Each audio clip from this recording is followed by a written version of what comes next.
वापस जो क्वेश्चन शुरू किया था वहाँ से एक बार वापस आ रहा हूँ। हमने जब शुरू किया पीए तब उसमें मिशन विजन ऐसा कुछ भी हमने क्रिएट नहीं किया था।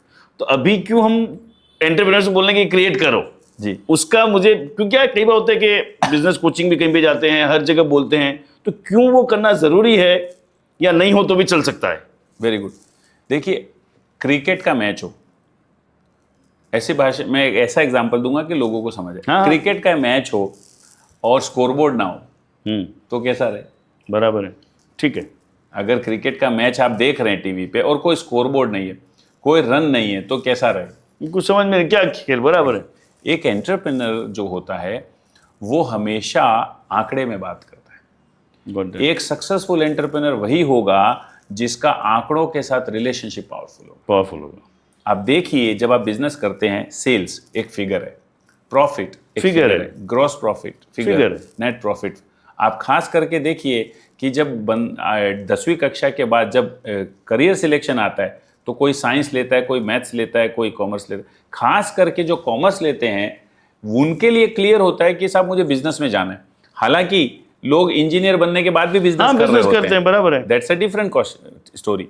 लेकिन जनरली एक एंटरप्रेन्योर का आंकड़ों के साथ रिलेशनशिप अगर पावरफुल हो तो वो जीवन में जो चाहे परिणाम प्राप्त कर सकता है अपने बिजनेस में।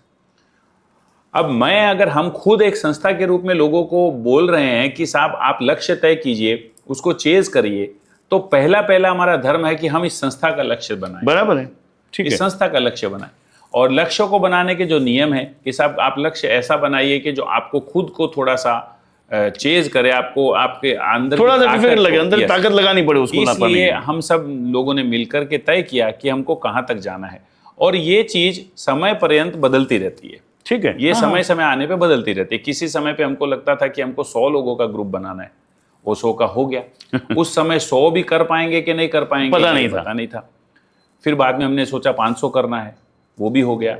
आज हम लोग 50,000 का लेके चल रहे हैं। लेकिन एक एंटरप्रेन्योर को मैं जरूर कहूंगा कि आपके पास कोई तय लक्ष्य होना चाहिए कि मुझे इतना करना है।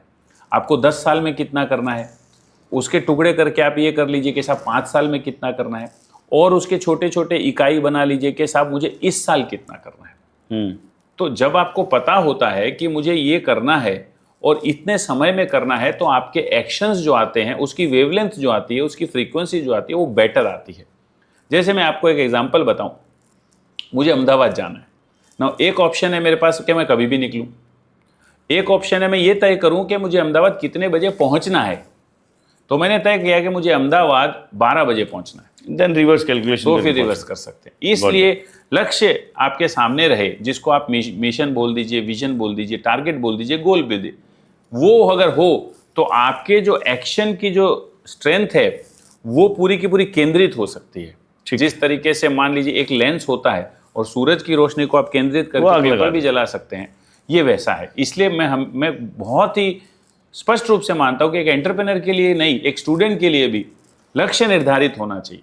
क्योंकि वो आप दूसरी भाषा में बोलेंगे तो सबकॉन्शियस माइंड, अफर्मेशन, तो जब आपके सामने लक्ष्य होता है तो कहीं ना कहीं आपका सबकॉन्शियस माइंड भी उसके लिए आपको उस तरफ डाइवर्ट करता है। गुड।